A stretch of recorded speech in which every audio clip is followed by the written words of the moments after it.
All right. Good morning, good afternoon, good evening to a lot of people as well, of course.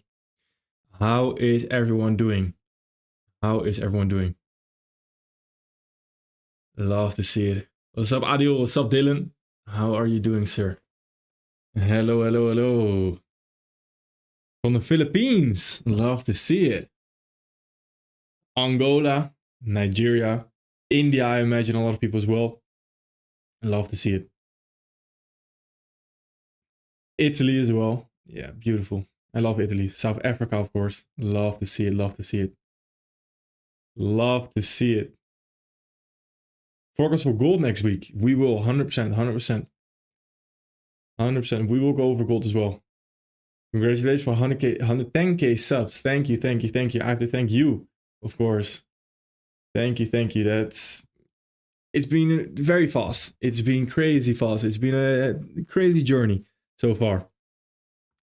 What do you mean that it's the last stream for now? Yes, it's a hello, so I missed it as well, but it's also a goodbye. For now, at least. So a quick announcement. We are busy with the spring enrollment currently in the MMT as well. And my time is just, well, I don't have a lot of time, let's put it that way. Every day, I'm busy for the MMT, for the spring enrollment. And then, of course, next to that, also the YouTube video that comes every Saturday. So Sunday for me is the only real day off. And even on a Sunday, I have to do a forecast. Well, I don't have to do. I'm blessed to do a forecast and a breakdown. So Sunday will be, from moving forward from now, will be my day off. So I'm sorry, team, but I'm not going to leave you empty-handed, of course, because that's not me. I don't want to just leave you all by yourself. We are having something planned for the MMT as well, to make it more accessible and to make it a little bit easier for everyone to get involved as well. So we are having something planned. So it will be more in a community style from there on forward. So yeah, excuse me, team, but it is what I have to do, unfortunately. But I want to thank everyone. And again, it's for now, right? So if the time is right, I will also be back. 100%, 100%. What is your opinion on CBDC, and do you think it will end Forex? Well, CBDC is a currency as digital, so there's still a currency there. And when there's still a currency, there's still something that will fluctuate, higher or lower. There will still be some kind of inflation probably. So there's still something we can trade, always. So it most likely won't end Forex. Could be a little bit different, yes, for sure. But will it end? No, I don't think so.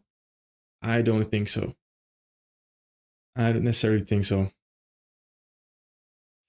Let's see.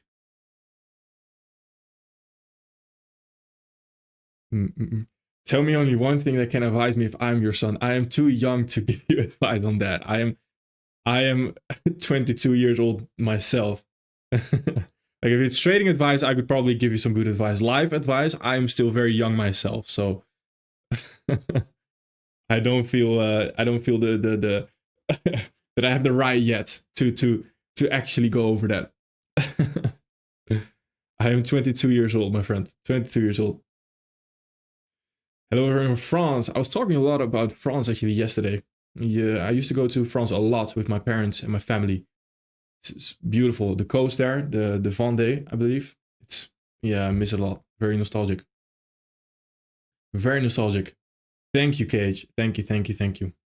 I appreciate you too. 100%, 100%. 100%. Let's see. I hope the YouTube videos will be coming still while you have 100%. For sure. Yeah, 1 month mentorship being closed. Yes, as well. And there's a lot of things going on with the MMT. And it's not bad things, because we are working on things. We are working on a new website, so fully new website as well. And we are working on a new MMT environment. Make it easier, more accessible to people as well. So there's a lot of changes happening as well regarding that. And yeah, that's mainly why. So it's not a bad thing. Don't worry. Do you have live training session MT? Yes, for sure. Thank you, Amir. Thank you. What countries are you from? I am from the Netherlands. I'm from the Netherlands.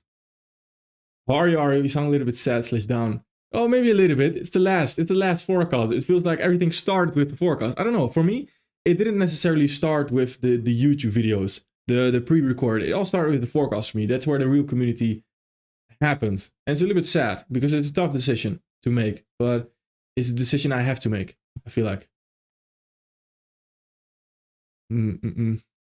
Gabber, exactly. Some happy hardcore for the Dutch people. Why though? Yeah, it's mainly time. It's mainly time. My time is just I've noticed it's every day. Where if you imagine for the MMT spring enrollment currently, there's 3 educational videos a week. So that's on what is it? What days is it actually? Yeah, it's Monday, Wednesday, and Friday. Then the day after, so on Tuesday, Thursday, and Saturday, we have live sessions. So that's 6 days a week essentially. And those videos, of course, I have to plan them out. I have to as well make a PowerPoint slide, etc. Record them. For the YouTube, it's the same. For YouTube, it's once a week. And afterwards as well, it's and it sounds like I'm complaining. I'm truly not, because I'm very blessed to do what I'm doing right there. But then next to trading as well, your own trading for investors. So I have some kind of obligation as well towards those investors as well. And then Sunday is my only day off. So then to wake up on Sunday, have to do a forecast as well, to do this. And I say have to. I'm really not complaining because I'm very grateful for what I'm doing. And I'm very grateful for everything here. But I want to see how it works if I take my Sunday off, if I'm in a better state of mind throughout the rest of the week. It's a lot of work. It is a lot of work, but it also gives me a lot of energy. So that's why I've done it for a lot of time, because almost a year, I would argue right now, because it gives me a lot of energy. I like it. I enjoy it. I like helping people, and it fits perfectly with my own trading. It's perfect. It fits perfectly with my own trading as well. It's all adds onto each other. I like it. But I think I can be more productive. I can do a lot more if I have one day in the week where I just enjoy my family. We'll miss forecast because you deserve. Thank you. I'll try my best to as well be back, of course. I'll try my best. Before we dive into the forecast, tell us something about your prop firm. Yes, Fun and Friends is, we're working on the dashboard right now. Dashboard, the designs of the website is finished. Working on some behind the scene things. And we're getting closer, actually. We're getting closer to launch than expected, actually. So it's all happening faster than expected, actually, which is quite a positive outlook. You can, again, assume maybe in the next 2 months, 3 months, worst case scenario, that will launch somewhere. But what do you think about, well, last question before I dive in. What do you think about the closing of TFT and SFT? I think a lot of the prop firms, and again, I haven't experienced myself just yet, but from what I see on the outside, I see a lot of unprofessional behavior. And from what I heard some crazy stories about TFT as well, of mismanagement of the funds, and the funds being used in some activities, and I won't name them right here. Don't want to point any fingers, but in some weird activities as well. So I think a lot of it leads down to unprofessional behavior, and I think that damages the prop firm reputation a little bit. Although I don't think we have to worry about a lot of things. FTMO, the Fivers, they're still here, and a lot of big prop firms have been here for a long time. So it all depends on who's behind the company, I would argue. And SFT it's a little bit sad. It's a little bit sad because I know Riz, Omar, Paladin. I saw the video actually, and it does, of course, seem it's a little bit wrong on what overall happened. I do still think it's unprofessional on their side as well for some of the parts. But I also think it's very risky, you know, going into a company where you are the face of it and you don't actually have something to say. It's risky. It's very risky. Very risky. Let's see. All right, perfect. Let's go over the forecast afterwards. I'll go over some questions as well. I'll take some more time as well, of course, in this special edition, last forecast for now, and then we'll see where we end up. Now on the dollar, let's look at this scenario. On monthly, what are we doing? Monthly last, and where did we actually end this? We ended this, I believe. Where was it? It was 2 weeks ago. So last week I did not do anything right there, and then week before also, I believe it was around here. around there. Now, when that happened, the target was already quite clear. So we could continue higher, especially after the previous month's low, sweep in the form of that, to then fail to close below it, to then target the swing high that we actually leave behind right there. That's perfect. That's perfect. Now on the weekly, it was very interesting. And I have a little golden nugget as well on the last part of the previous video. So that is the no resistance area. And when we have no resistance, so the no resistance area here, we only have this fair value gap right there. After that, we can already look to continue higher. So why does this turn into breakaway gap? Hey, because we have no resistance. Little golden nugget as well, but at least in my opinion, of course. Then that means we can reach the drawn liquidity, this drawn liquidity right there first before we can deliver into that fair value gap. Afterwards, this premium rate can be the catalyst to now retrace back into the weekly fair value gap. And what do we see again? Every video can just be sort of dissected as well, which is quite funny. Because here, if we now look at this swing high right there, how can we dissect or retrace the steps that we might be sweeping that high and that we might not want to continue higher instead? Perfect. We do not get any fair value gap in the first place. We do not have a fair value gap overlapping with that high.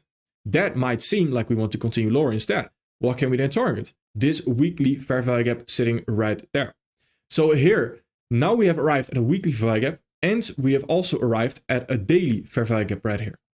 So if we want to sweep this high right there, we will want to confirm the sweep with a new fair value gap going lower right there on the same daily time frame.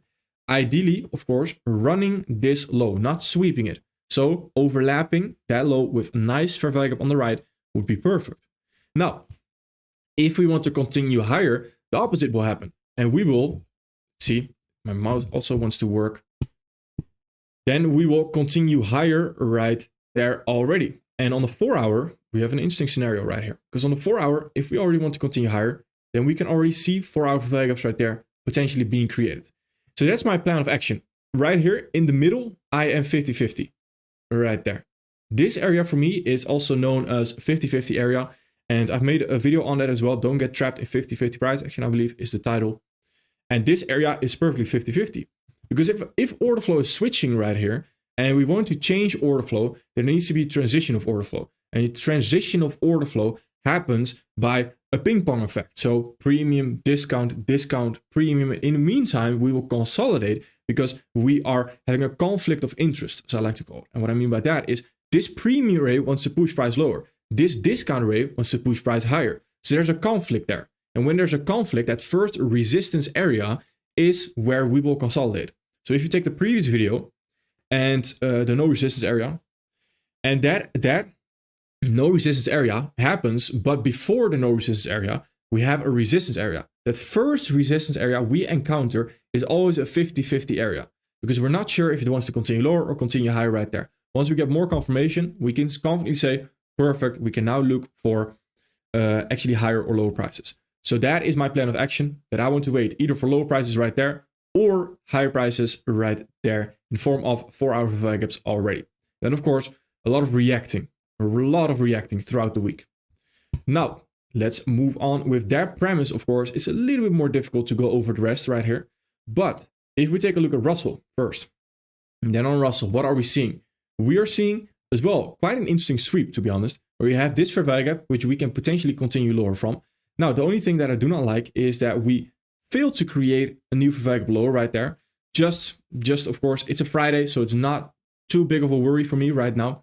But if we want to continue lower, then ideally I would want to see on the 4 hour new fair value gaps lower as well, where we can reach this drawn liquidity sitting right there. That could be quite interesting. Then ES, E-mini S&P. This right here is very similar to the dollar actually. So let's look at this. We have this weekly fair value gap, which we could push higher from. As well, of course, we're seeing the weekly order block right there. Then on the 4 hour, the daily right here, we have daily fair value gaps pushing against it right there. So if we want to continue lower, we have this premium rate. If we want to continue higher, we have this discount rate. That again creates a 50-50 area right there. So I would want to wait for, and in the dollar, to visually give you an example, the dollar is currently, let me see. The dollar is currently right there. And what you would want to wait for right here, or what I would want to wait for, is either take out both sides or either take out one side, sorry. So either we take out those highs right there and we run the highs, we do not sweep them, or we take the lows and we run the lows and we do not sweep them. So right here, it might seem like we are at first running those lows, but then we fail immediately to create a daily value gap right there. We retrace very far into it.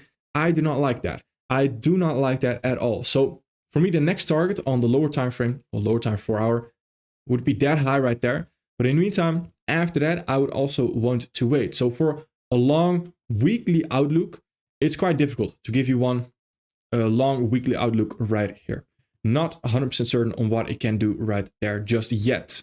But with more signs, we can get a more clear indication as well. NASDAQ. Let's see. NASDAQ right here has been weak, quite weak. Although it has not created a daily value gap lower, which is also quite interesting. So it has been weak, has been struggling to push higher. It's also been struggling to push lower. So that in itself is already also quite 50-50 for me. Then right here, I do believe we can still target that low right there. That could be quite interesting overall. Then on the 4 hour, it's very similar to ES. So I want to see what we do after reaching that high, because that could be a sweep right there to continue lower for a little bit and then see what we do right there. So I want to monitor what we do above that high right there. That will be very interesting to me. Then on YM, what do we have? YM was a little bit more clear, and YM had beautiful price action right here, to be honest, because we had a sweep of this high right there. And after that sweep, we were not offering fair value anymore. So that's why I have this area marked out. So if we're not offering fair value anymore right there, we can target this liquidity, because then not offering fair value is option number one. Perfect. Then we can seek liquidity instead. Now, how can we deliver there? We have this fair value gap. Exactly. This is perfect. This is exactly what you want to see if we want to continue lower. We take that low and it's perfectly overlapping with fair value gap as well. Absolutely perfect. That's what I would want to see right there. And when we do retrace back into that, that is perfect for lower prices to target this low. And also, it's also a no resistance area. So the no resistance happens right there. After this low, we are most likely going to run, and we have the highest probability price action. And this is this beautiful price action right here. So after this low has been taken, again, this is not something I would like to see. And you can probably see what I'm talking about right now, because this is not creating fair value gap exactly overlapping with the low, even failing to create any daily fair value gap lower. So here again, I would want to be a little bit more careful and would want to wait to see what it wants to do. I do believe the indices can definitely look to continue lower a little bit, but of course that will also depend on what the dollar wants to do. Will be very interesting. Will be very interesting. DAX. All right. DAX we create, as you can see, as well, sharp turn right there. Create this daily value gap, which we can continue lower off of.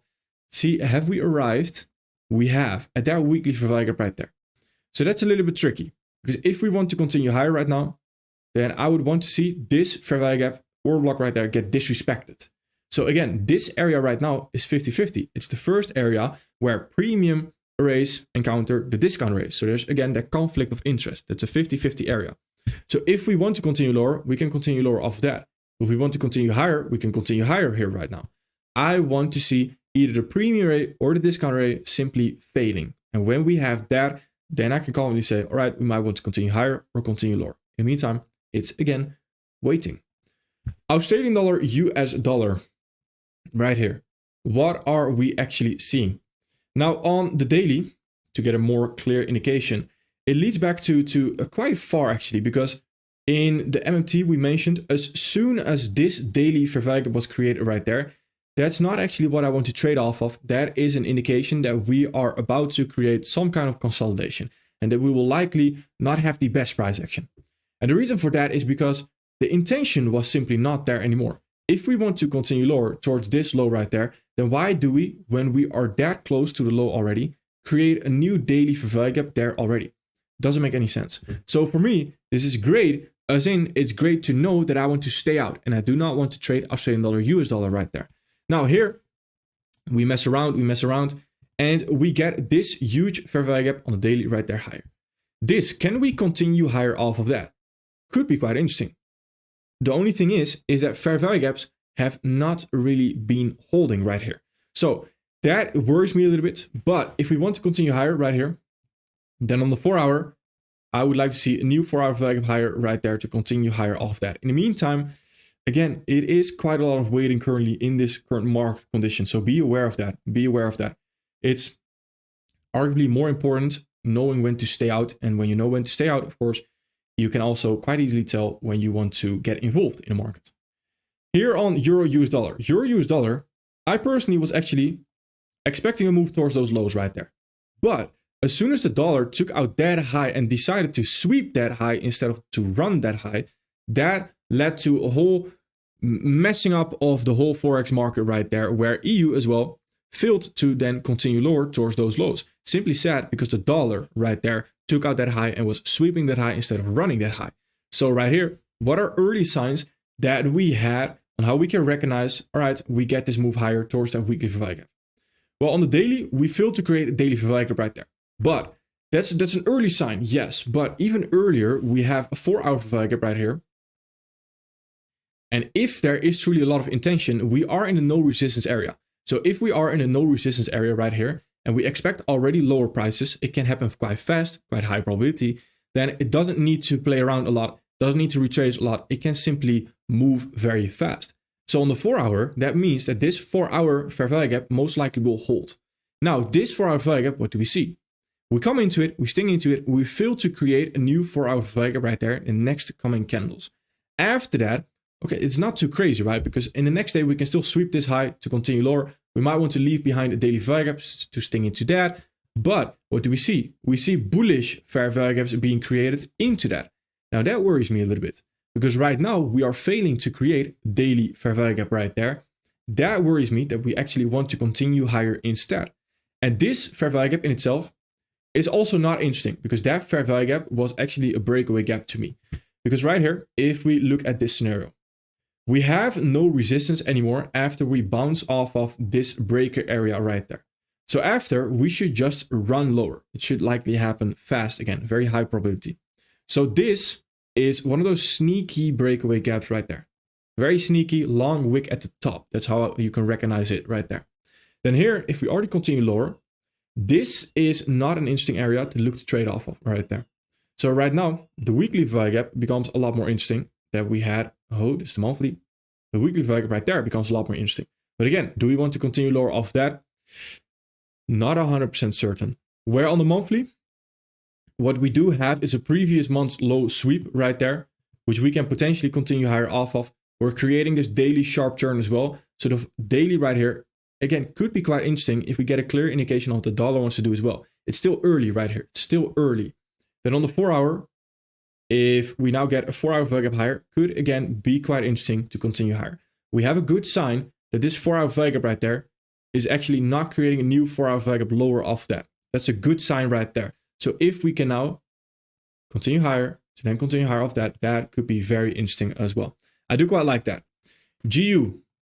Let's see, what is GU doing? On the monthly, we still have right here this monthly fair value gap right there. A bit tricky right here, because we might be sweeping that high right there to trade back into that monthly fair value gap. And on the weekly, what are we doing? Weekly fair value gap right here that we are trading into right now. So this looks a lot more bearish than AU and EU, etc. And simply because GU has also been a lot weaker. So this daily sharp turn right here that we get just above a monthly fair value gap, I would want to be a little bit more careful with that. And what I mean by that is simply requiring a little bit more confirmation. So not necessarily going into the 15-minute time frame right now to look at longs. No, simply requiring, all right, if we get a new 4-hour value gap, perfect. I am willing to take that trade right there. I'm willing to risk it. In the meantime, I again would want to wait right there, because I can still see it deliver lower a little bit or continue higher a little bit right there as well. New Zealand dollar, US dollar. Now this is one that is very interesting to me, and I do quite like this, to be honest. If the dollar can actually continue higher, of course. If it continues lower, yeah, it would worry me a little bit more, but this is very interesting. So right here, we are running into this monthly mitigation block, fair value area, fair value gap right there, which we can continue lower off of. The previous week low right there, what we mentioned in the MMT, that is the catalyst most likely that we want to trade back into that. That can be very interesting right here. So on the daily, what do we have? We have a daily fair value gap running into that. So how would you want to approach this? Well, I just simply want to have signs that this daily fair value gap right there is not strong enough to push price higher, which can already be seen on the 4 hour quite early. If we fail to actually create 4 hour fair value gaps higher right there, perfect. And we get a 4 hour fair value gap lower right there, that is exactly what I would like to see, to then target lower in the form of these lows right there. That could be very, very interesting. I do quite like this. But again, I am contradicting myself, and I hope you can see that as well, where I'm expecting New Zealand dollar, US dollar to potentially go lower, GU, EU to go higher, AU to go higher, or well, AU not too certain, dollar to potentially continue lower or higher. It's very 50-50 at this moment in time. So whenever something is 50-50, and whenever I'm in doubt myself, whenever in doubt, wait for a new fair value gap. This is the easiest rule you can have. Whenever in doubt, wait for a new fair value gap, and you will have extra confirmation. That fair value gap allows you to have extra confirmation. US dollar, Canadian dollar. US dollar, Canadian dollar is something I have not been trading for a long time. And you can potentially see why, because we have been sweeping highs, we've been sweeping lows, failing to create fair value gaps off of previous fair value gaps. So fair value gaps are not actually holding. So I personally don't want to even look at trading US dollar, Canadian dollar. It is very low probability in my eyes. So US dollar, CHF. Now this one is definitely quite interesting. Let's see, what do we have right here? On the monthly, we're trading a third candle. Now on the weekly right here, we have this weekly fair value gap, which we have to be a little bit more careful with, of course. Then on the daily, what are we doing? Daily, we are failing to follow through currently off of this daily fair value gap right there, which can already be seen quite early since we are sweeping that potential high right there on the daily. And when that happens right now, we can potentially look to target lower. So we have this discount rate we can target, and after that, potentially this weekly fair value gap as well. How can we deliver towards that? On the 4 hour, what do we have? We have this 4 hour value gap right there, which failed to deliver lower. So we actually, well, it delivered lower eventually, but it's not nice delivery. So we disrespect that first. Here, if we want to sweep this low, then this is a very interesting scenario, because right now, if we are sweeping this low, we get a perfect first sign of a sweep, a wick below it, and not an actual close, etc. It's the same with a run versus liquidity constantly. So if we now want to continue lower, even 1 hour for value gaps right here, already lower towards that weekly value gap, could be very interesting. And this is something I will definitely monitor a little bit more closely. So EU, US dollar CHF, is definitely something that I do quite like.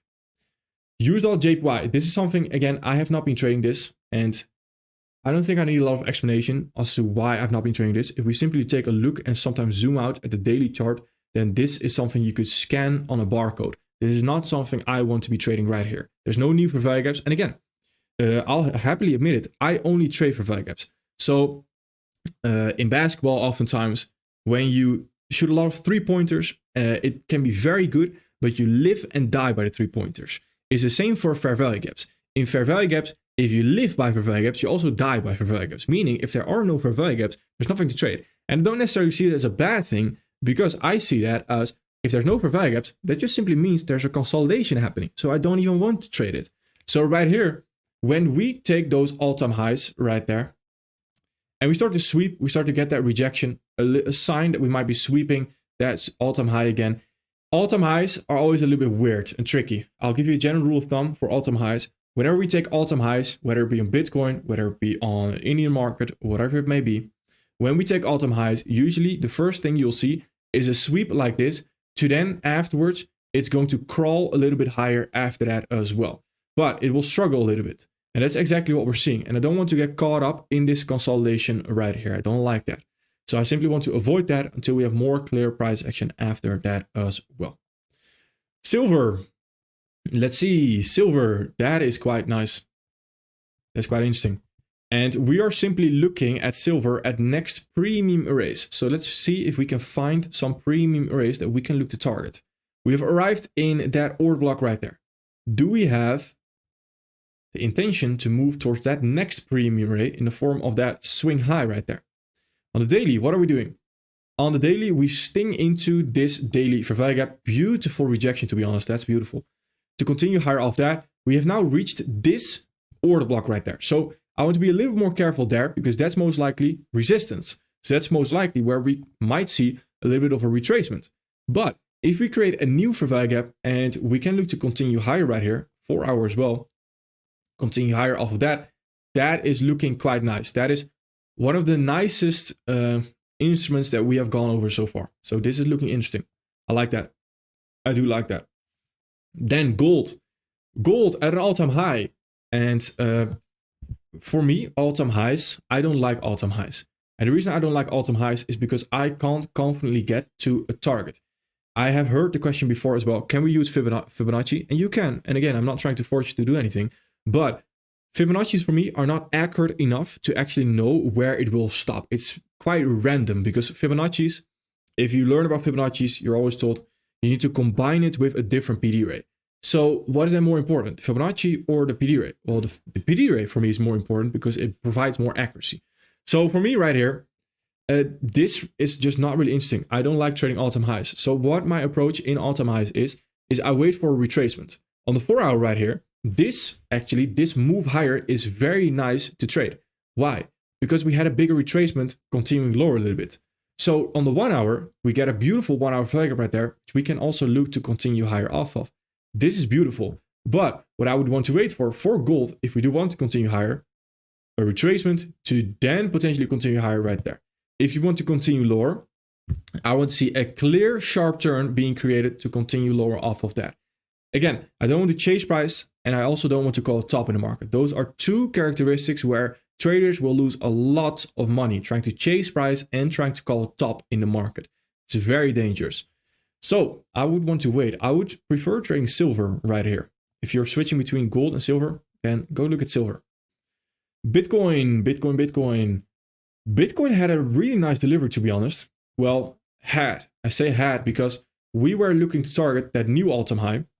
And we could have done that off of that daily fair value gap sitting right there, which could have been very nice. After this down closed candle right here, it becomes suspicious because right there, we failed to create a new fair value gap and we do not follow through higher anymore.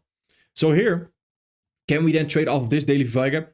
Well, no, because we have been super bullish on Bitcoin. So it doesn't make a lot of sense right here to now go look at bearish price immediately. So if we do want to continue lower, then I would have liked more confirmation of this daily value, which we never got. So this tells me that we might still actually want to continue higher right here. And we might still want to target these highs right there, which could be very interesting. We have a 4-hour value gap right there, which we could deliver higher from as well to then continue higher off of that. First target is, well, first of all, this high, if we're being picky. After that, it's this high right there. Then we're running into some resistance breaker right there. So be a little bit more careful. But after that, it could be very nice to continue higher as well. Could be very interesting. I like it. I quite like it. Crude oil. Crude oil has been nice. Yeah, I personally have been trading or have been looking at crude oil quite a lot actually the recent weeks because crude oil has been on a nice little run right here. And we are running into this fair value gap, where this fair value gap is the same premise as the no resistance area. We are getting a rejection right there off of that daily fair value gap. What is the next premium rate? Next premium rate is that high. After that, it's this high right there. What can we see? This fair value gap is the last unmitigated fair value gap that we have right there actually before we reach those swing highs. So here, this is the rejection right now. This candle is the rejection candle.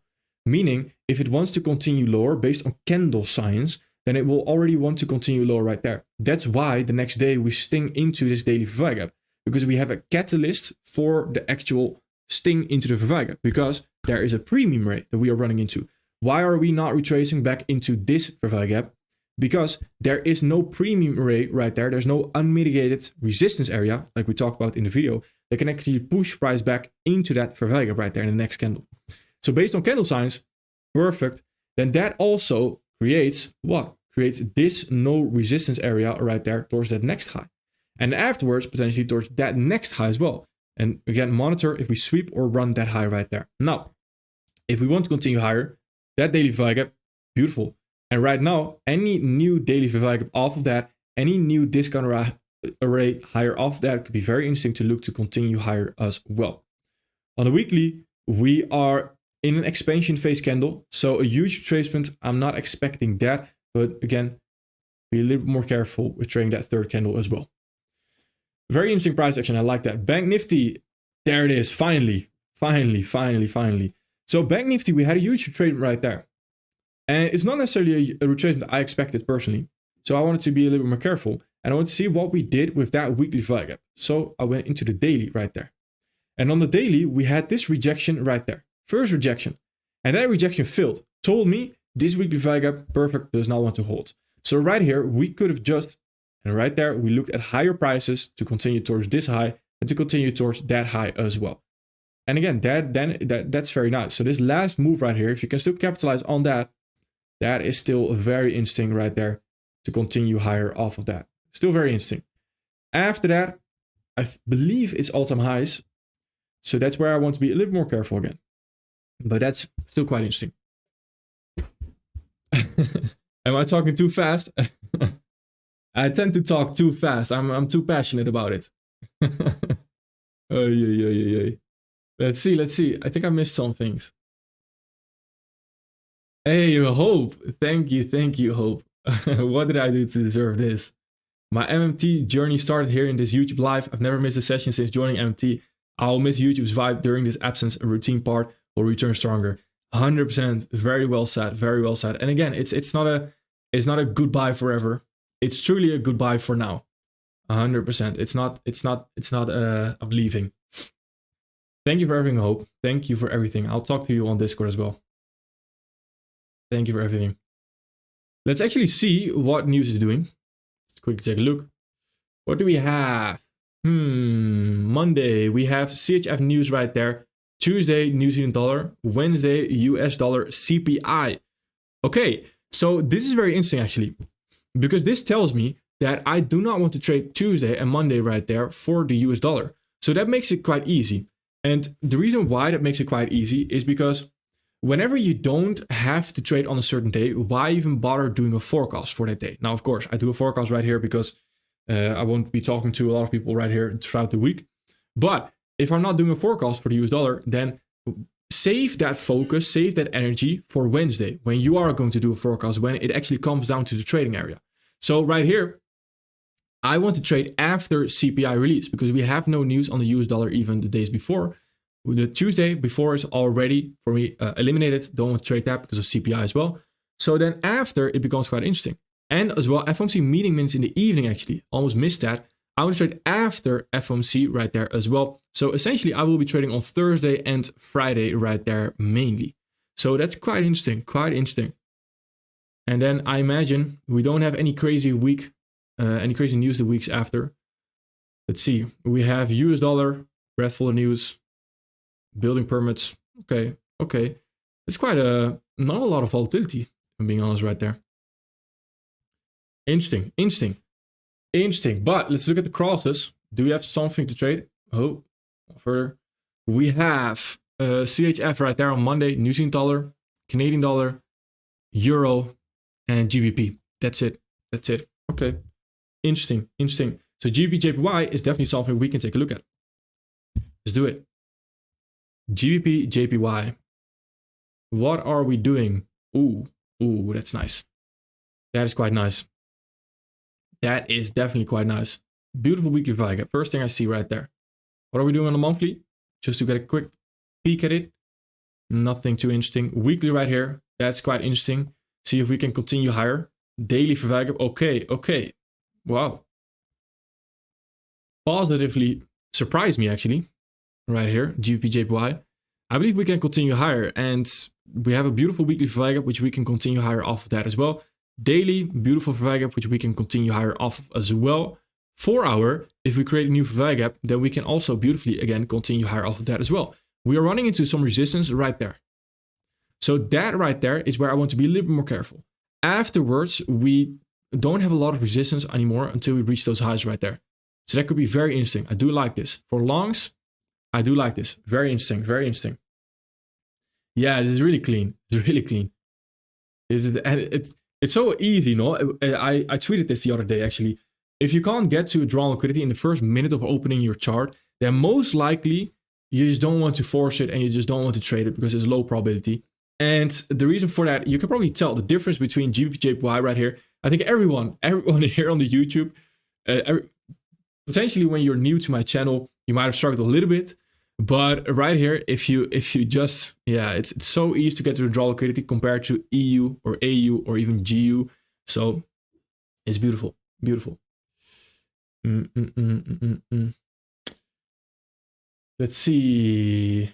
Euro JPY is also similar. Let me take a look. Euro has more news, so it could be quite interesting regarding the volatility. Weekly. Yeah, I like that. And I'll tell you the thought process again. If you use a trap analogy, this is really good. And the reason that's really good is because let's say we want to sweep this high. That's why I've been waiting right here on Euro JPY to get involved.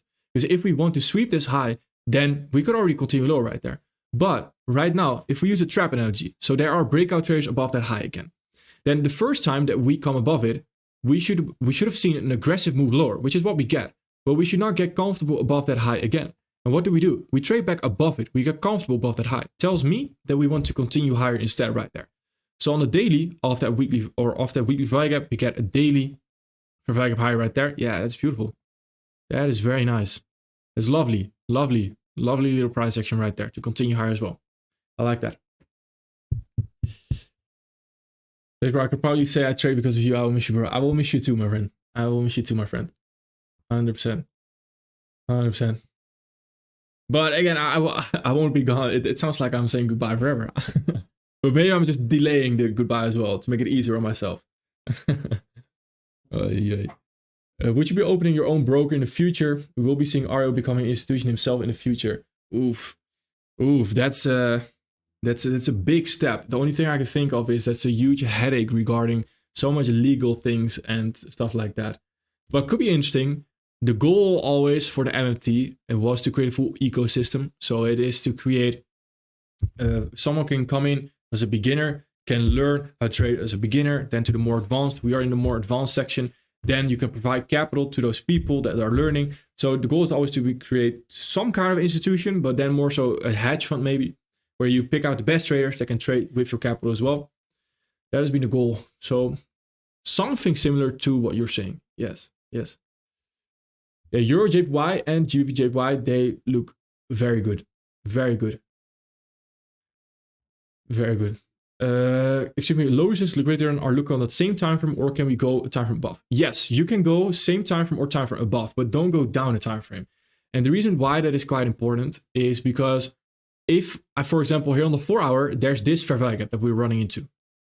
Other than that, there's not a lot of resistance. But if we go down time frames, then there will always be resistance. But why is this resistance on the 1 hour, etc., not super significant on the 4 hour? Well, that's because the 4 hour is a stronger time frame. So a 1 minute PD rate will not be very significant to a monthly order flow push moving higher, if that makes sense. So either same time frame or time frame above resistance. Really good question. Thank you so much after watching all your plays. Although it cracked my brain, but I'm now at a whole new level. Love that. Love that. Love that. Yeah, and it's usually as well. I hear that quite a lot because it's usually quite it cracks your brain because you also need to unlearn a lot of stuff, right? Because that's what I recognize in my own journey. When I actually started clicking, I need to unlearn as well a lot. This is my first time joining your live. I'm loving this. Too bad for me it will be your last. I was looking forward to learning a lot every week for the next 12 weeks. Still grateful. You're still going to learn a lot. I promise you, you're still going to learn a lot. And I don't know. It's I hope to be back soon. I hope to be back as soon as possible. So hopefully it will not be your last. But welcome for now. Yeah, exactly, Liam. It's not super volatile.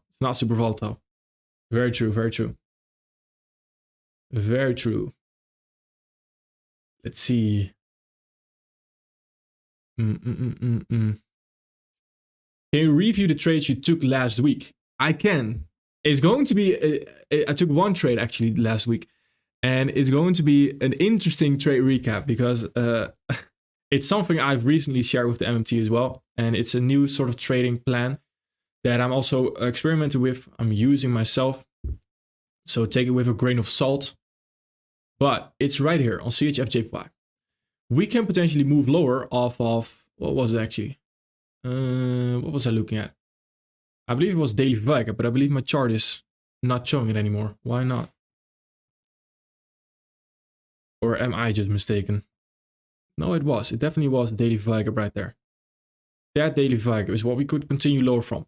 Now on the 4 hour, what do we see? On the 4 hour, we have this 4 hour value gap right there, which we can then continue lower from. And on the 1 hour, we have this, and it's not showing on this chart. Gotta love brokers for Forex. They're all different. On the 1 hour, we have this fair value gap right there, which we can again continue lower from towards just a move lower. Now, the way I entered right here is I entered off of this candle. I'm not going to give too much insights because it's something that I currently only discuss in MMT actually, but it's the way I entered was this, and I targeted 1 to 3 actually right there. And that's the way I entered. So yeah, it's very interesting. It's very interesting. It's based on candle signs. It's a candle signs trading plan. Very interesting. Do you recommend range, volume profile, POC level? I personally don't use it. I have looked at it before, volume profile and volume in general. But the volume is essentially what happens is if I draw a range profile right here, for example, from the low right here towards that high, you'll see that there's not a lot of trading happening at this area right there. And the reason why is because this is where it's going to offer fair value right there. So it's already incorporated into the concepts, because there's the most trading to then continue higher off of that. So the fair value gaps right there are already, it already tells you in a sense, volume profile. What is it again? I believe it's this. Right there. You see the most trading happen right there. If it actually wants to work. I'm not too sure. What is that? Ah, okay. There's no data. Perfect. Perfect. Good day, Ari. When you miss a monthly payment in your essential subscription, do you have to pay the one-time fee again? No. You just have to message, send an email, and Derek will help you with that as well. So no, never. Even if you leave and you come back, you decide to come back later on, you don't have to pay the one-time fee again. And if you want to upgrade as well, you don't have to pay the one-time fee. At least not the full one. Not the full one. Not the full one. Try not. Yeah, I think it's because Forex, the way Forex works, Forex doesn't actually have a volume behind backing it, where indices, they do actually have volume behind backing it. So if we look at this, for example, it's the same right here. This right here is the fair value area. So this is where most of the volume is going to be right there to potentially continue lower off that. Let's see, volume. Which one was it? It was the fixed one, fixed range volume profile. There, right there. That's the most volume, and at the imbalances, or the, well, if you use volume, most likely you're going to refer to it as imbalances. But the fair value gaps right there, that's where we have no volume, very little volume. So I don't know, it doesn't add anything to it. Essentials closed forever. Why? Yeah, it's nothing crazy, because we are, for the essential members, you're most likely going to really enjoy it as well, because we are planning something for the MMT. So we are planning to make it more accessible, more of a community thing as well, and a new website. There's a lot of new things coming in the coming months.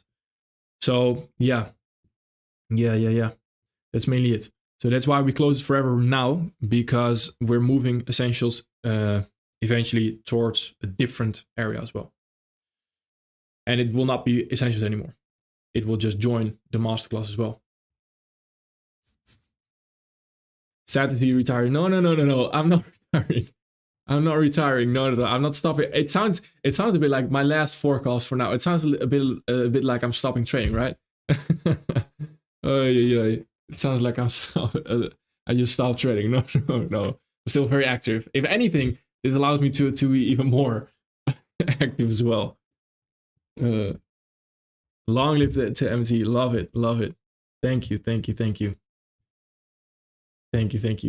Do you only trade if there's a red folder news? If yes, do you also use? Yeah, I use orange folder news as well. If it's for the crosses. For US dollar, I would like to have US dollar red folder news. Do your concepts work on synthetic indices? And to be honest, I could tell you straight away yes, but I'm not too sure. And the reason I'm not too sure is because synthetic, I'm not too sure what it actually means and how the market works there. Because I've also had a person that I've taught before who was also trading something similar, synthetic. And It sounds like it's made up. It sounds like it's I'm not too sure if I'm talking about the same thing right here, or so I'm not too sure. Take it with a little bit of grain of salt. But it sounds like there was just a fake chart that you were trading. I'm not too sure if it's the same, but if that's the case, I do still want to know what actually is behind it, behind the market, if that makes sense. If there's something behind it, whether it be supply and demand, whether it be anything, then it all works. It all works. Big up Mario, for those of us at work during the day in the UK, missing London, New York AM session, can we trade New York PM in Asia, or should we swing trade? If swing, futures or Forex? Thank you, Don. Thank you. Thank you for always being here as well. Thank you. I appreciate that a lot. And a great question as well. And my advice would be, it depends. Do you like trading London and New York still? Then I would advise swing. And if you go for swing, I would advise Forex over futures. In my experience, swing trading works a little bit better on Forex than on futures. Futures, futures, if we're talking about futures, as in you can still trade the futures chart for the currencies itself. But if we're talking about indices, then indices is more so scalping, day trading, something like that. PM session and Asia can still be traded as well. PM session, refer to the indices right there if you want to scalp, day trade. If you're looking to trade day trade or scalp Asia as well, you can perfectly fine do that. Australian dollar, US dollar, US dollar, JPY, New Zealand dollar, US dollar. So find the ones with Australian dollar, New Zealand dollar, or JPY in the ticker name. So for the crosses as well, that's going to be Euro JPY. That's going to be GBP JPY. That's going to be New Zealand dollar CHF. Those ones, they can be perfectly fine to trade during Asia as well, if you want. So depends. Do you want to swing trade? If not, then I would advise go the Asia and the PM session route. When you started trading, I started trading, when was it? I started trading through stocks. I came from e-commerce and I was doing e-commerce actually quite well, but the profit margins, etc., I thought like there must be something better. So there must be a quick way to get rich, right? So trading must be the way, right? I was wrong. I was very wrong. And actually the first challenge I took, which was an FTMO challenge, I passed it. And then I blew the verification, I believe, the next week, which was quite funny. But that was in, when was it? 2019, 2020. 2019, 2020, something like that. That's when I started. One trade a week is not that active. Yeah, it depends. It depends. It really depends. One trade a week for me, the way I trade is I focus on really high probability trades. So I do high probability and I risk maybe 2%, 3%, and then I just sit out. So for me this week as well, there was not a lot of opportunities. So if there's not a lot of opportunities, then I don't do anything else. If there's a lot of opportunities, you might see me taking 5 trades a week. As in the past few weeks as well, there was a lot of opportunities of futures, which I've been trading very actively. So that's where I got maybe 4 trades in a week, 5 trades, which is quite high for my standard. So yeah, it really depends, If we compare it to overall hedge funds, then it's quite a lot. it's still quite active. How to get the most out of your contents? Please explain it at the end. If you truly want the most out of my content, then it's the following. It's the A to Z guide first. After the A to Z guide, you can go through market mastery. After that is the individual videos. So those are in REO, EO exclusive, that playlist. And take notes. If you want the most out of my content, then you need to, after every video, you need to study the chart on your own. I can tell you things, but it will never make full sense if you do not study the chart on your own. You need to see it for your own. You need to see it in your own eyes. That's very important. For example, I can see there's no resistance run right there towards those lows right there. And that's why this is running so fast. But you need to start seeing it for yourself. That's very important. And next to that, the live streams, there's a lot of value actually that I believe there's a lot of value in the live streams. Things that I do not touch on typically in videos, for example, maybe a little bit of order flow, etc., that I do not touch on typically, or might only touch on in the MMT. For example, my trade breakdowns, that's where the live streams come in. So if you truly want to take everything from the content, then it is as well the live streams, watching the live streams. 100%. What is the next video? I can't say that. I'm not going to tell it. I'm not going to tell it. Yeah, so a funny thing happened actually, that I announced my video before and there were actually people copying my videos and then going in my comments saying, Ario, very suspicious that you we have the same video, we have the same topic. I wonder why. Yeah, that was crazy. That was crazy. To all the paired futures and indices you trade, please. This one, the forecast list right here. This is the one I trade. After that, I trade the crosses right here. This one right there. And then after that, if I'm looking to trade on a futures account, so for example, on my personal account, Interactive Brokers as well, I oftentimes like to trade currencies just based on futures. Then right here, these are the currencies, which is essentially the same thing, but just the futures contract right there. I struggle with your candle color choice. Yeah, I'm sorry, my friend. I'm sorry. I've thought about it, changing it back, but if I change it back to what is it? To green and red, this is awful to me. It's horrible. I just can't get used to it anymore. I'm so used to my chart colors that is, I don't know, I can't switch back anymore. I'm sorry. How old were you when you started trading? 2020, 2019, how old was I? I was 17? 17? Yeah, 17, 18. 100%. 100%. Let's see.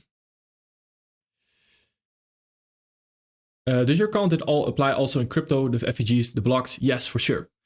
Be a little bit more wary of time. So for time, actually, what you can do is you can refer to cryptocraft.com. Cryptocraft.com right there. That is where you use the news for crypto, actually. So instead of, so the time is a little bit different. But other than that, it's perfectly fine. Let's see. Are you married? No, I'm not married. I might finally get married now. Now that I have my Sundays off, I might finally get the chance to get married. No. For futures, which broker, please? Personal broker, I use Interactive Brokers. Is this one right there? Interactive Brokers, that's the one I use. If for prop firms, it's mainly Apex. Anyone with a big discount, probably fine. How are you, sir? I'm doing great. Thank you, sir. Thank you. How are you? Fun and Friend news. Fun and Friends is in the works still. Dashboard is getting ready. What else? The website design is ready. It will approximately take something like 2 months maybe. But almost everything is ready, set to go. The rules, which I'm not going to share just yet, they're also ready as well.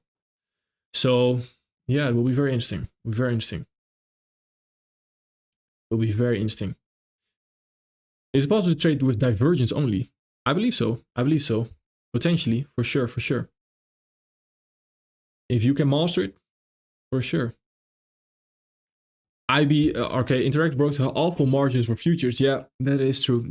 Yeah, there's been some things that I do not like with Interactive Brokers, but overall it's quite steady. Let's put it that way. It's quite steady. Thank you, Seeker of Truth. Thank you. Do you use IBKR charts or do you use TV in the background?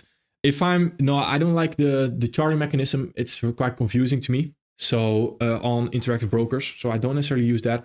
But if I'm trading futures, then of course the currencies is the exact same. ES right there, NASDAQ is the exact same as well. So I just use TradingView right here, and then I just connect it and I place my entries. So I use TradingView to answer your question.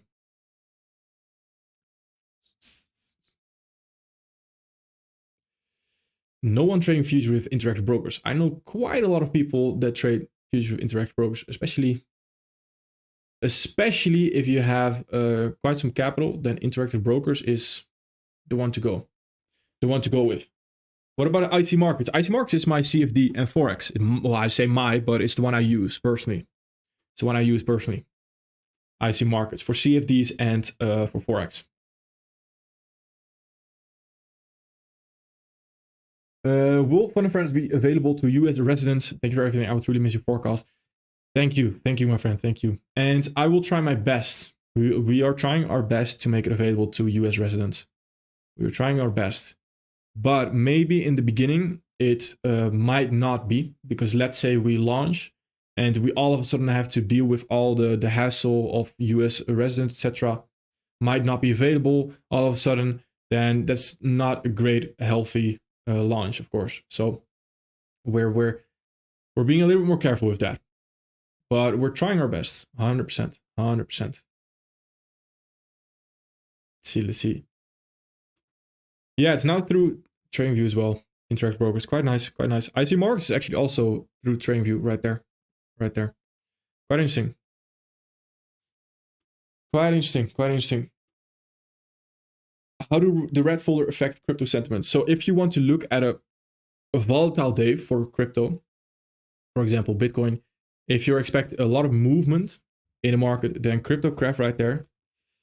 When you go to CryptoCraft and there's a red folder news, then that crypto will be very volatile for that particular day. That makes sense.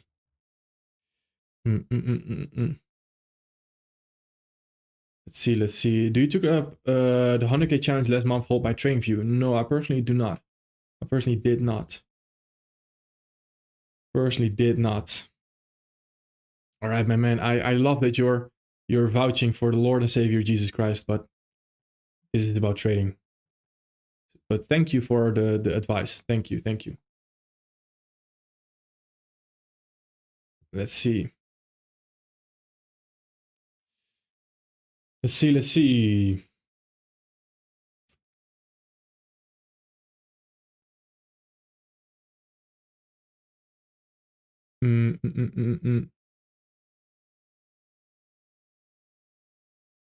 One of the few valuable people I came across on YouTube, growing account to subscribe to MMT lifetime. Thank you, my man. Thank you. I appreciate it a lot. Thank you. Can Indians join MMT? For sure. Why not? For sure. Anyone in the world can join the MMT. Anyone. Unless your card is not accepted for some certain reason, but other than that, anyone can join. Anyone. Can I trade NQ and ES futures through interactive brokers if I'm outside USA? Yeah, I believe so. Yeah, I believe so. Yeah, I wouldn't see why not. I'm personally not in USA as well, so yes, I believe so. Would you consider opening the 1 month masterclass? 3 months is not feasible at the moment. Yes, we are considering that as well, and we are planning to do something with that. So I'll keep you up to date on that as well. I'll keep you up to date, 100%. But that is definitely an option where we can potentially even leave it open. That would be nice. We're working on it. Yeah, it's a different trading plan. SG does trading. You trade on CHF, JPY on April 1st, but there was no news. Is it okay to trade? In general, I would say no, it's not. But unless you know a specific trading plan, then yes, it could be okay. It could be okay. So it's a little bit of a different trading plan.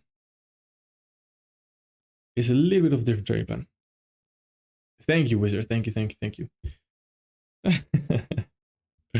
Yeah, I've never seen is it maybe because I put the last forecast in the time? I've never seen the chat go this crazy. Let's see. When we have red folders on Thursday, are you trading that currency on only Thursday? Yes. Unless it's CPI or FOMC, then if we have Thursday, for example, CPI, then the next day is still fine to trade as well, since it carries over the volatility. What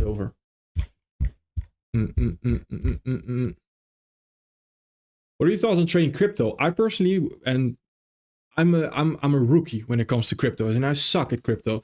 As in I can read the chart, yes, but the whole crypto space, I don't know, it's just not my thing. I'm just bad at it overall. But if I am looking to trade crypto, I am looking usually at longer term. So meaning I'm looking at swing trades, maybe position trades, etc. Not necessarily looking at day trading. But other than that, it's perfectly fine. You can day trade it 100%. Time, I would worry a little bit less about time, more so about the news, etc. But yeah, that's mainly it. I can't even figure out who's spamming. It's okay, Hope. It's okay. Why not answer my question? Well, let me see. I'm not sure if you're seeing the same thing as me, but I'm seeing a lot of questions and I'm seeing a lot of things happening. I don't know who's asking what. I'll really miss these forecasts, but time to rely on myself. Thanks, Ario. Thank you, my man. Thank you, thank you, thank you. And again, that's also a really good thing, right? It's time to, yeah, it's at a certain moment in time, you have to do your own forecast, stop looking at anyone else's forecast. But of course, we will be back. We will be back. No worries. No worries. Do you ever get weeks where you go into this zone of feeling like you have forgotten to trade? If so, how do you overcome this? Yes, 100%. 100%. And I don't have it that often anymore. But oftentimes, it's like, for me, I always feel like it's expected from me that I always get to draw liquidity and I always have my forecast correct. Then maybe I'm putting that expectation on myself and that's not correct. But that's what it feels like when you're sharing your forecast, etc. with people. And I oftentimes, if I look at a certain chart, I also have no idea what it's going to do sometimes. And I also feel when I take a loss or I have a losing weeks, I also feel like, do I even know how to trade? Do I even know where it's going? I'm wrong more of the time than I'm actually right. When that happens, I don't think it's a sign that you can't trade. Of course, someone that absolutely can't trade will also have that. But if you're already learning, you're already studying, then that potentially, and you do have weeks where you know very well where the price action is going and you take winners, then those weeks are signs, that is where you want to stay out. That's a low probability week for you. So that is quite important to understand. And a downfall is trying to go into YouTube, trying to find a new course, a new mentorship to teach you better ways to trade. That is a downfall because then you fall into shiny object syndrome. So what I do is I simply go into previous charts and something like that. I go over my data and I just feel like, okay, I can trade. I can do this. I just need a better week. The low probability week is just here for me, if that makes sense. This is what I do, bro. I'm trying to stop these habits. I hate it. Yeah, that's the most dangerous part. And again, that's the most dangerous part about anything in trading is falling into a shiny object syndrome cycle. So not sticking to the same thing. If you stick to the same thing, everything can work. We can talk about support and resistance and we can make it work. I promise you that. But it's very important to stick to the same thing over and over and over and over and let experience take over as well. Very important. Very important. That's what I'm going through. Yeah, what I did, what personally helps for me is I always stuck to one mentor, which was ICT. And anything else besides that, someone might explain it more clearly, perfectly fine, but it might lead me into shiny object syndrome. So if I'm that mentor for you, I personally, and again, I don't want to force because it always sounds a little bit to me like I'm forcing you to listen to me. You don't need to, but whoever the mentor is, stick to that mentor only and then learn from it and then apply it into your own chart. And once you have learned everything from that mentor, you need to learn from yourself, no one else. I don't watch any other videos. I have since probably the end of 2022, I believe, the end of 2022, that's when I watched ICT's videos still. After that, I have not watched a singular ICT video. I've not watched anything other content creator. I have not watched any other content. I've not bought another course, nothing. And it's because I learned everything from ICT I could. I felt like, so I went into my own charts and I made my own discoveries. That's where my true learning happened right there. And that's very important in my opinion. Very important because that's where you truly start to excel. Can you touch a little bit on order flow? I touch on order flow in, I don't say order flow. We're going to go over order flow in a specific video, but I do touch on it on certain things. Order flow is, I'll give you one example of order flow or what it's all about. Order flow is PD raise holding towards one side. So if you combine that simple sentence with understanding my videos, you'll see order flow all of a sudden everywhere. Now, understanding what are the PD raise, when are they holding? That's it. That's it. Yeah, we're getting closer, WWE. We're getting closer. Dashboard is almost ready. Website design is ready. Getting closer. Rules are as good as ready. Getting closer, 100%. How to backtest effectively. Backtesting for me, the way I backtest is I do hindsight backtesting. And if I want to learn something, then I'm doing tape reading. Tape reading is just looking at live price action and just seeing, all right, what are we doing right here, for example? Just looking at this live price action, not doing anything not placing a trade, just reading the candles right there. That really benefits me. Backtesting, I only do hindsight backtesting. So if I need to study order blocks, then I go mark out order blocks right here on my chart and see which one or which order block hold, etc. And I do not actually backtest like this and like a replay tool or FX replay. I don't like that, something like that. And the reason for that is because it doesn't help in your trading. It's a very unrealistic environment. As in, if I take a loss right here, I can skip a few candles and I'm a week ahead and I can place the next trade. So what happens if I take a good winning trade right here, for example, and we continue lower right there, and I take a winning trade, and then I take a losing trade in 1 week, but I can just skip those daily candles, then what will happen? That will happen with the same question we just had from Dilshak, is that you will feel like you don't know anything about trading if that happens in a live environment, because you can't just skip those candles and go to the next trade opportunity, where people don't backtest actually how long it takes for them to take the next high quality winner. And from the previous loss, for example, and that's very important to understand, because you're setting wrong expectations if you then go from backtesting to live environment, because it's not even close to live trading. It's completely different. And that's very important. Very important. Can we amalgamate ICT and support resistance? I'm not sure what that word means, my friend. It's an impressive word. I'm not sure. My English is not advanced enough to understand that word. But we could argue, I mean, if we're being completely honest, I always like to refer to it as the algo theory, because I'm just not too certain if it exists or if it's real. And I don't need to be certain to be able to trade this confidently. But yeah, we could also argue that ICT is just glorified support and resistance, and SMC is glorified support and resistance. It's just with a nice theory behind it. And that theory makes people comfortable. That theory allows people to be so well in reading that price action, because then all of a sudden it starts making sense based on that theory. So the theory is really strong. But yeah, I like to refer to it as a theory because I'm personally not too sure. Again. Yeah, it's very true, Jeff. Very true. Let's see. Combine. Can we combine ICT and support and resistance? Interesting. Okay, you potentially can. I believe you can. I believe ICT already did it for you. I believe ICT might have already did it for you. Because ICT, you could argue it is support and resistance, just with theory back behind it.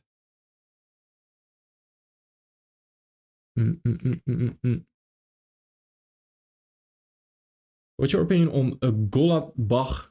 It is said ICT methodology is based on it and it does not admit it. Ooh, I'm not too sure actually. I've not heard about that before. Not too sure. I'm not 100% sure, to be honest. Since your last forecast, we can't see you. You will see me in the next video again. I'll be back. Hopefully I'll be back. Unless something crazy happens, but I'll be back. Always deal shock. Always.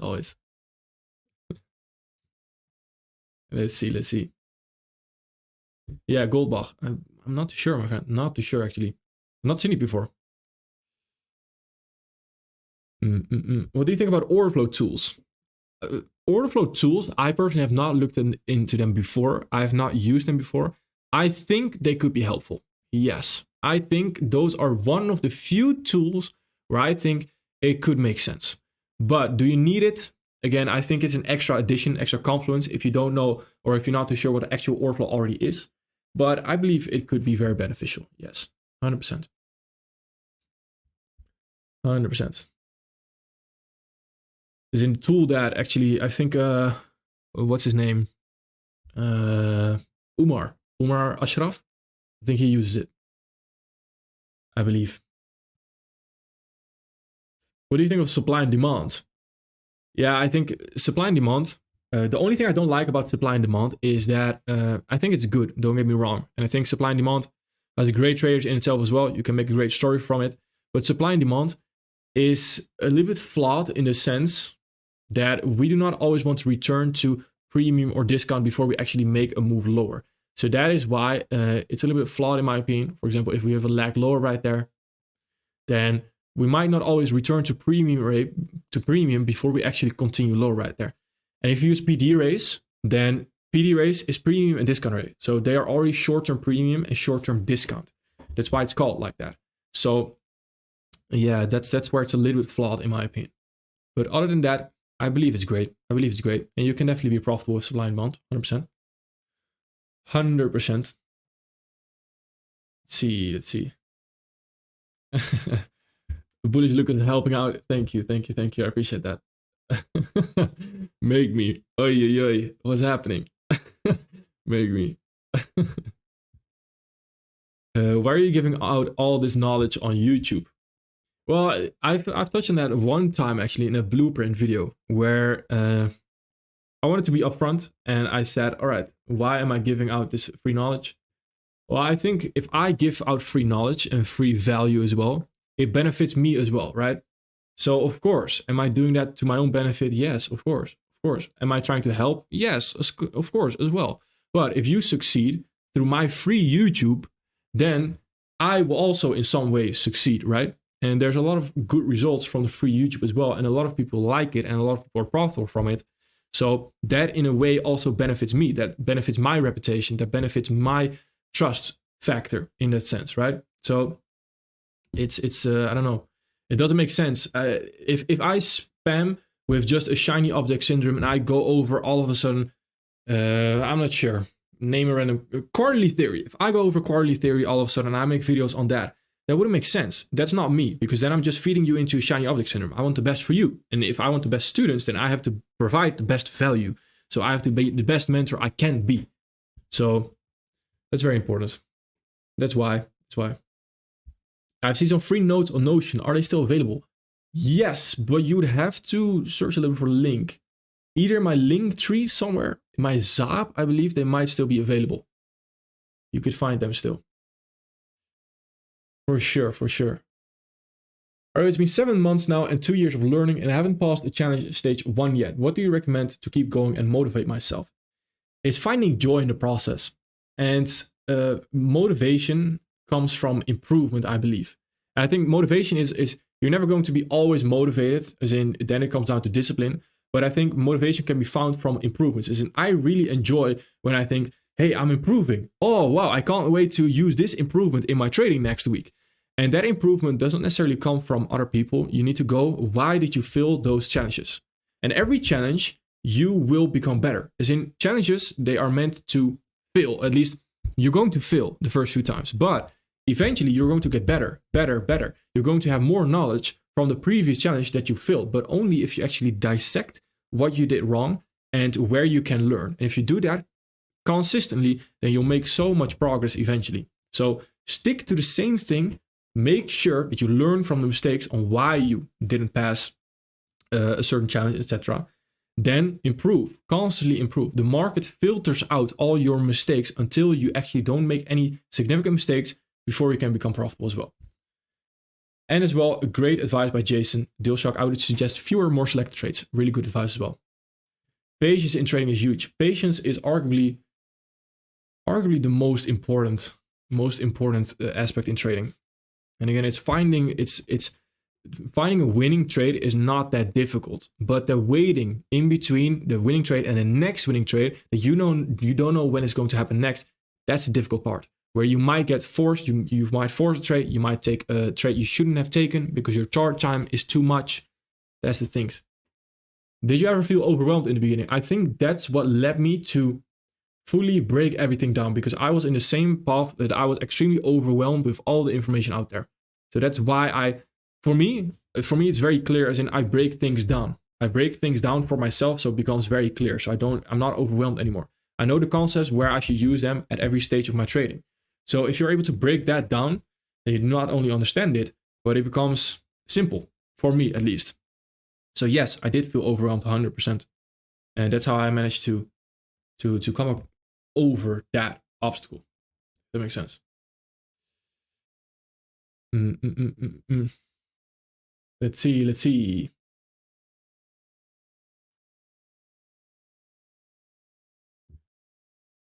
Can you summarize your advice in one word for your followers that can make them profitable in trading? Stubbornness. Be stubborn, and I'll explain that as well. I tweeted about it, but I've always been in school. When I used to be in school, my parents, I've always been told, Ario, you're so stubborn. You're such a stubborn person. And I am quite stubborn. Although nowadays I would argue it's potentially a little bit less. I can work with people, but I'm quite stubborn in my own way if I know how to actually do it. And the reason I'm quite stubborn and the reason why it helped me so much is because at a certain moment in time, you need to learn from yourself, and you need to be stubborn enough when someone comes to you in the Discord community, wherever it may be. Hey, I'm using this concept, or someone comes to you, hey, you lost this trade and you're not using this concept. You need to be stubborn enough. All right, you do your thing. You do your thing. I know best for myself. And in that stubbornness, you will find so much progress. So much progress. It's insane. Where if I was still reliant on ICT and I would still need every next ICT video, I would never be profitable. I would still be in the same shiny object syndrome cycle constantly. And it's not necessarily ICT's fault, but that's my responsibility. I need to and I made a video, it's one of my earliest videos on YouTube, that you need to let go of a mentor at a certain moment in time. Even me, you need to let go of me at a certain moment in time. Just because you need to learn from your own mistakes. I am learning from my mistakes, and I can share them. I can share them discoveries. I can share those things. But those might not be mistakes that you are making. You need to make your own mistakes and learn from them. So stubbornness, be extremely stubborn. You are better off without any mentor than you are off following 1,000 mentors at once. That's completely detrimental. Will still be publishing other videos like shorts? 100%, my friend. Yes, 100%. It's just the live streams. They're stopping for a little bit. Yeah. Giving is a win-win for all humanity. Yeah, and 100%. And I don't know, it always feels better to make someone else happy than to make myself happy. And to make someone else happy, I also somehow become happy, which is quite funny. Quite funny how that works. But give, and the universe will give you a lot back. If you are very positive, and the only thing you do in life is being positive, and all you do is give, then the universe will somehow, you may call it God, you may call it religion, etc., whatever you believe in, of course, it will give you a lot in return as well. So, yeah, that's it. My last forecast for now. Why? Yeah, it's spring enrollment currently. I'll describe my week for you. So currently, I've been very busy with the spring enrollment and with, of course, Fun and Friends, which is also coming. A few changes to the MMT. And I noticed myself that I'm working every day. So of course, I have a family as well. I have a girlfriend, etc. that I always, or I would love to as well, spend some more time with. For spring enrollment, we do educational videos on Monday, Wednesday, and Friday. Then we do live streams on Tuesday, then on Thursday as well, then on Saturday as well. So it's 6 days a week. And those videos are not easy. So you have to plan them ahead, right? If you plan them ahead, you have to think what you're going to say at every minute. Same as a YouTube video. It's just constant YouTube videos throughout the week as well. And there's a lot of effort going into that. With my own trading as well, I have an obligation to investors, for example, because I can't just say, hey, I'm going to stop trading your money and do your thing. Potentially at the end, of course, of a year, I can do that, but not right now. So I have some obligation towards that as well, where just my time is a lot more scarce in that sense. So to enjoy one day in the week where I don't do anything, I've decided to make that Sunday right now. And again, that's for now. And when the spring enrollment is over, which is arguably somewhere in May and June, then I can potentially be back as well with forecast, and we'll see how that goes. And even when I get more time, I'll also be back with forecast. So yeah.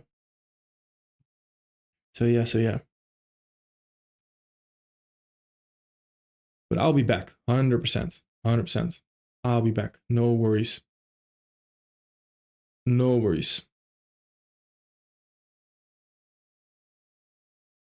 Let's see.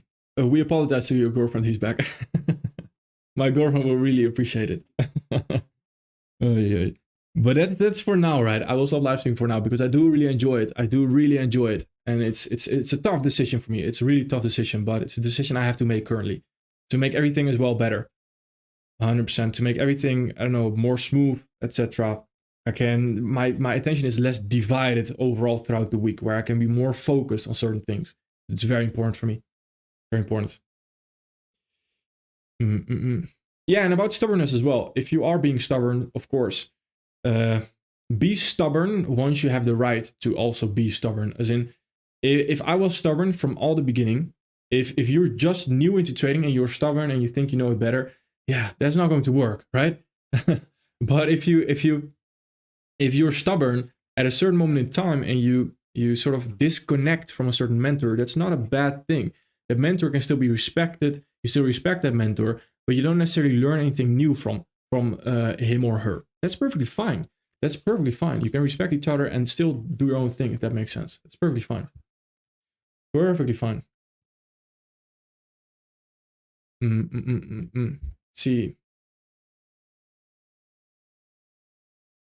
All right, the chart you were looking at, isn't that a breakaway gap? So if price wants to push up, it might come down to the order block overlapping the breakaway.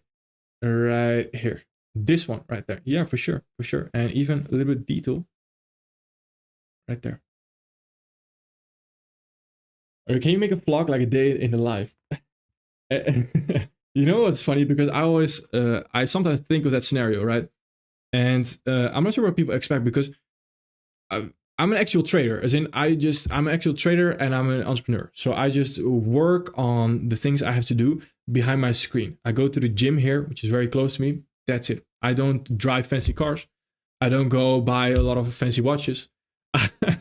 I just do my forecast. So you would see my camera that I'm just sitting on my screen. I might go out with my dogs a little bit. I might, I don't know, go to a restaurant with my girlfriend, but that's it. I don't do anything fancy. So it would be pretty boring, but maybe I can do it. But maybe I can do it. But it would not be, I bought my new Lamborghini. No. When will the essentials be back on your website? Essentials will never be back. And that's because it's changing. The MMT structure is changing a little bit. So it will be better. It will be still essential sort of, but better in a sense. Just better. We're looking to structure things a little bit different, which we'll have announcements on as well later on. The vlog, maybe how you go about trading. That is really good. That is really good. I can quickly summarize how I go about my trading day. So the way I go about my trading day is that my trading day starts the night before. So usually when I do my forecast is the night before. So on a Sunday evening, on a Monday evening, I do my forecast for Tuesday. Then Tuesday I already know exactly in which pair, in which instrument I want to see something happening. Set my alerts. So in the morning I check really quick, did something happen, etc. Can I look to trade? If not, set my alerts, I move on and I do other things. And when the alerts go off, I need to actually actively look. So my trading days are very short, as in they're not the most amount of time that I spend my day doing, because I know where I want to look for trade, which makes it quite easy. And my most of time spent is the day before I actually trade, and not on the day itself.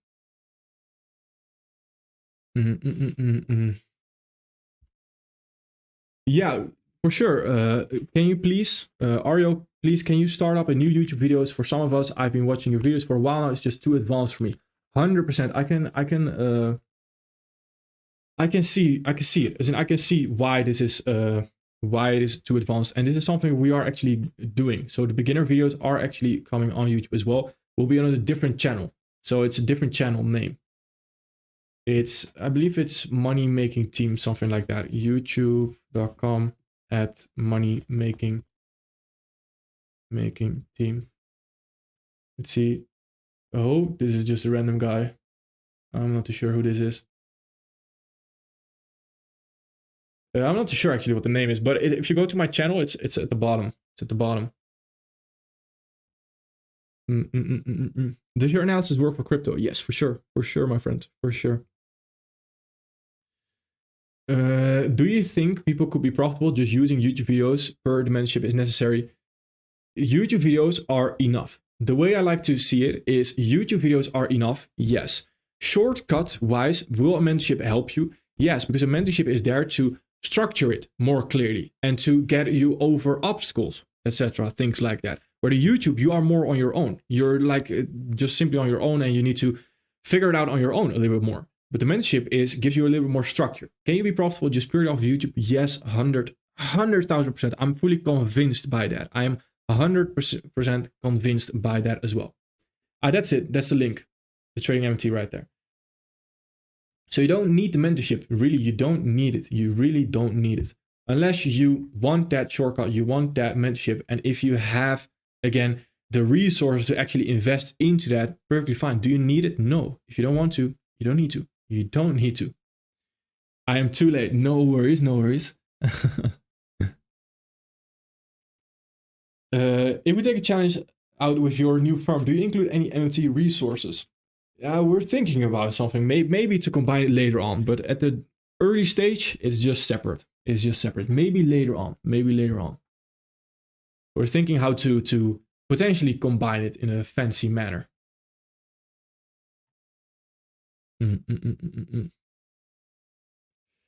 How do you select which pair to trade besides news as a catalyst?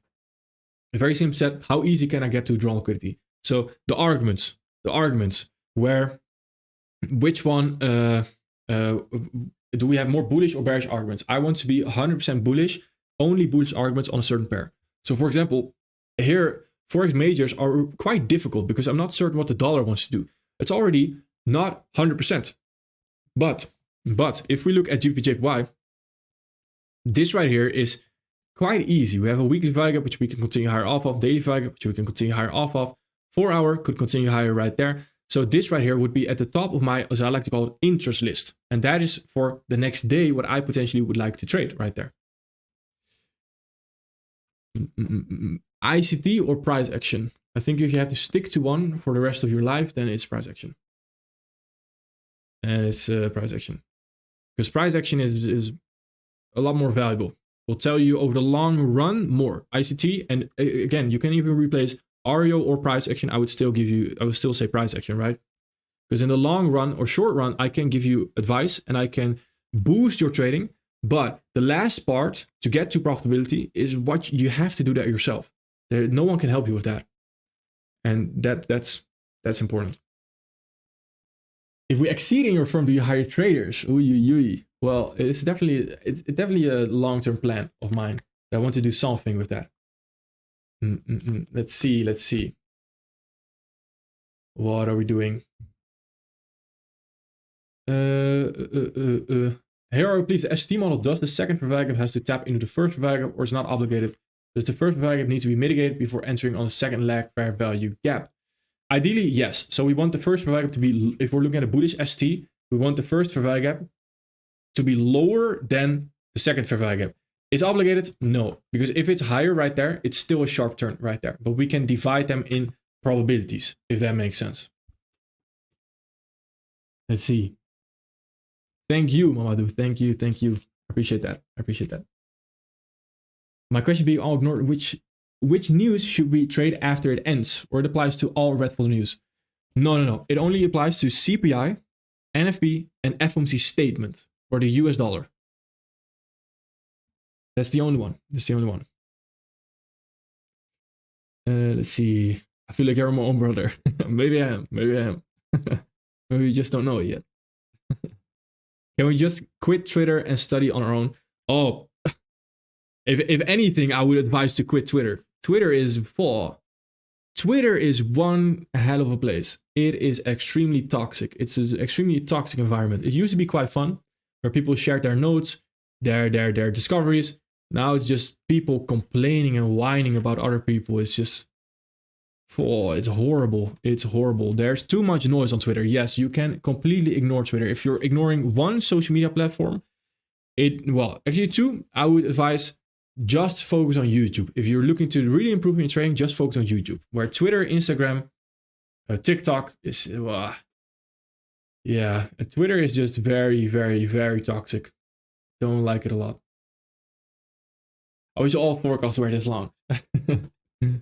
I have some forecasts which are extremely long actually in the past.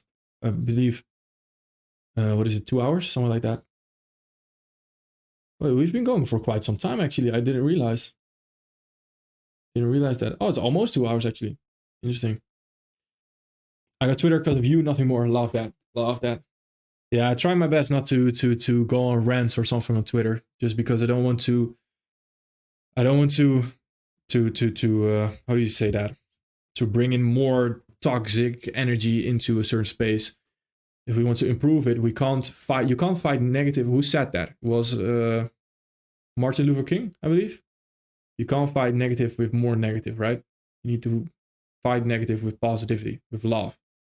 It's Twitter. It's fighting negative with negative things. It's very funny. Very funny. Zie, groet naar Brabant. Groet terug. Like it. Like it. How you find your concept? So the way I find most of my concepts is I say my concepts again. I never want to put the claim on it that I invented certain concepts. And the reason for that is purely because I'm 22 years old. I believe there are a lot of different traders that got to the same discovery that I had before me. So I think it's quite arrogant. I think it's more so of a marketing trick if you claim that it's your concept. And that's why I don't like to claim it as my concept. But the way I get to the concepts I'm personally trading is purely through discoveries. So order flow is my own discovery. Candle signs is my own discovery. ST is my own discovery. Everything is based on my own discovery. As in, I went into the chart, I studied my ass off every single day, and then I found certain patterns that kept repeating over and over and over. Okay, maybe I can use them, and I just give them a sharp turn is just purely based on the name sharp turn, because it's easy for me to remind myself, sharp turn is this. It's an easy name. So that is how I get to certain concepts as well, which the basics is purely taught to me by ICT as well.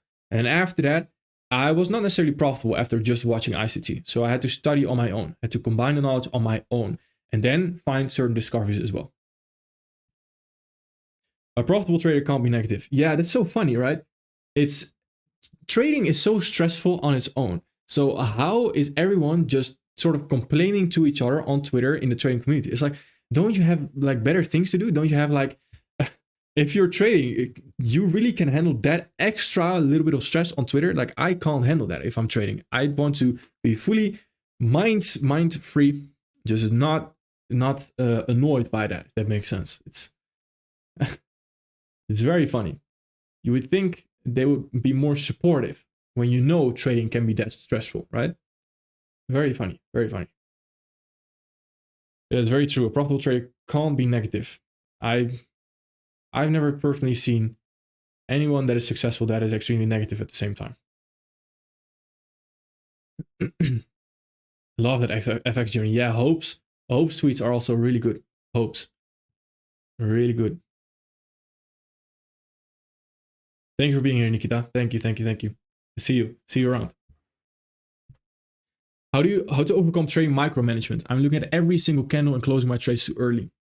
Well, micromanage from the lower time frame is usually not a convinced bias on the higher time frame. Meaning, oftentimes people tend to forget when they are in a trade that the reason they got into the trade is because the higher time frame looks good. An entry is not. You're not placing a trade because an entry looks really good and you're just looking at an entry only. No, it's usually an entry confirmation. So you're confirming something. And when that confirmation is there, you also need to give it some time to actually play out, which is quite obvious. That's why it's called micromanaging right there. So that's where you need to have rules. You need to have certain rules to overcome that micromanagement as well.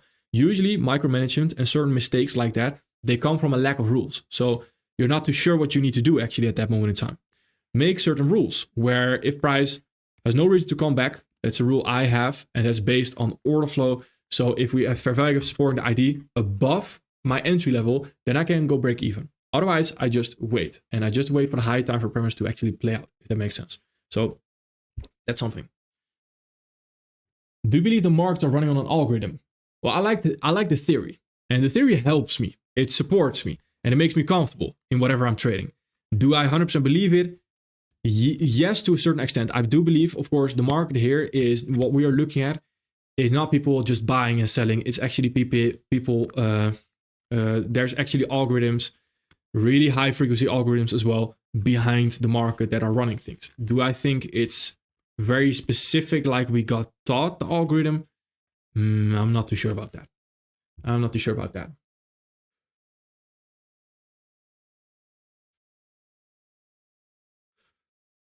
Could you please make intro to futures video for Forex traders? I could potentially. I could potentially. This is my first forecast from you. Welcome, my friend. Welcome. What do you think about flip entry? Flip entry is supply and demand, if I'm not mistaken, right? The flip entry model. I believe it's quite interesting. I believe it's quite good as well. Quite good. You use it in the correct manner, of course. Quite good. Would you consider a 1 hour closure below a daily fair value gap, a transfer of order flow, or would I have to wait for daily closure? I would want to see daily closure, but on the 1 hour, you can definitely already see signs that the daily is going to close very low. For example, are we running lows into that daily fair value gap, for example?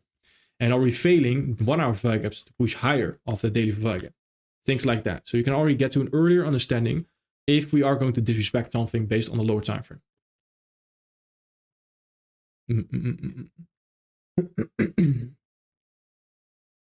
Let's see. Any views on trailing drawdown futures? Yeah, that's horrible. That's the only thing that's really horrible, to be honest, about futures. It's that trailing, it doesn't make a lot of sense as well, to be honest, to me. Where when you make profits and it literally trails, it doesn't even stop at a certain moment in time. It's horrible. If it stopped at a certain moment in time, it stopped, and that's only on a live account, I believe, where it stops at your break-even level, essentially. But the trailing is like, yeah, that doesn't make sense. That doesn't make any sense. If it was switched around, then it even made more sense. So it was only on the live account, because if you're actually trading their capital, yes, it makes quite some sense. But if you are not trading their capital, you're trading on a demo right there, then the trailing drawdown is just there to mess you over in a sense. So that doesn't make sense. But if you just trade very carefully, A+ setups, best setups, then it should be no problem. When is your prop from launching? Let's say 2 months. 2 months from now. Maybe 3 months. Maybe 3 months. The only positive person left in the community. Love you. Thank you, man. Love you too. Thank you. I try my best. And even if I turn negative someday, tell me. You can straight up tell me, hey Aryo, why are you being negative? You can simply tell me. Because probably I'm not on the right path anymore if I do that. Yes, no resistance in the same time frame or time frame above it, not down time frames. Correct. I can't pronounce your name, but correct. Yes. Let's see. I realized after finishing your master's video and repeat them, it's much clearer, and I get figure when to apply it. Yeah, it's market mastery, I believe, was quite advanced, and I think quite a lot of people struggled with it a little bit as well. But if you watch it over and over, give it some time, yes, 100%. Can you show an example of how to place the alerts? I understand there's sauce there. Yes, there's a lot of sauce there, let's put it that way. And because you want to limit your chart time as a trader. The more chart time you have, at least in my experience, the more chart time I have, the more likely I'm going to do something that I should not do. And the way I limit my chart time is, first of all, I set alerts at boundaries. Boundaries for me are the discount rates right here that we can continue higher from.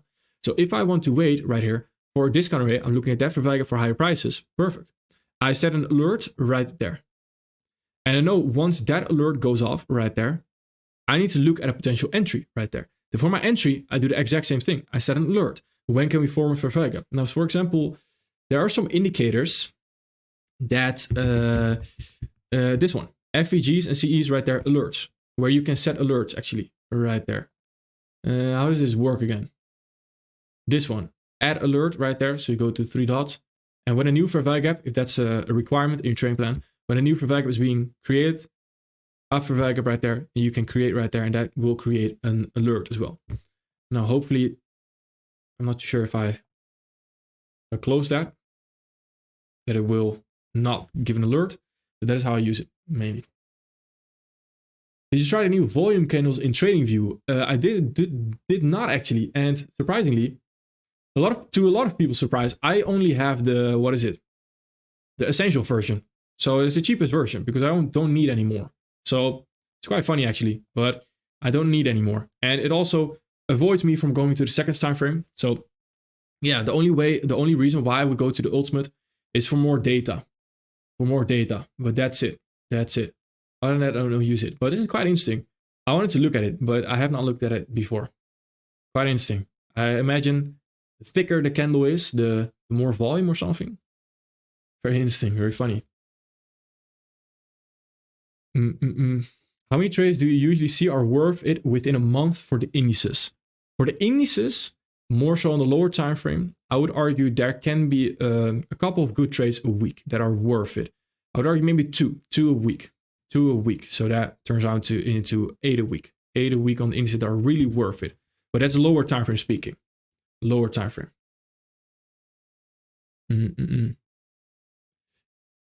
If higher time frame bullish for VGAP will fail, can I enter therefore sell in lower time frame? Yes, 100%. If you have good signs that it's going to fail, yes, you can trade against it. 100%.